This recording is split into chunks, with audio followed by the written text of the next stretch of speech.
Corn maze chaos, smiley face emoji, corn emoji. So, last weekend, my family decided to embark on what was supposed to be a simple afternoon outing to the local farm. You know, the kind of idyllic scene where you expect to pick a pumpkin, sip on some cider, and maybe pet a goat or two. My mom, ever the adventurous spirit, suggested we try a shortcut home through the corn maze. Now, if you know anything about my mom, you'd know she has the navigational skills of a potato, but we were all feeling oddly optimistic. Plus, how lost could we really get in a sea of corn? As we entered the maze, things seemed pretty straightforward. Corn to the left, corn to the right, and a path somewhere in between. But about 10 minutes in, we started noticing some oddities. First, there was a scarecrow that looked suspiciously like a leftover Halloween decoration from the 80s. Then, we passed a carnival game sign, which we assumed was just a quirky farm joke.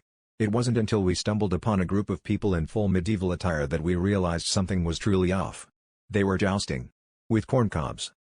Before we could process this kernel of truth, a man in a jester's hat approached us. He declared that we had entered the annual Corn Festival, a secret gathering where locals competed in corn-themed games and crowned a queen of kernels. The whole thing was so absurd we couldn't help but laugh. My mom, never one to shy away from a challenge, decided to enter the corn shucking contest on a whim. Miraculously, she won, and the crowd erupted into cheers. Apparently, she was a natural. As they placed the crown of corn husks on her head, we couldn't help but laugh at the sheer insanity of it all. As we left, my dad turned to me and said, "Well, I guess we're all heirs for next year's adventure."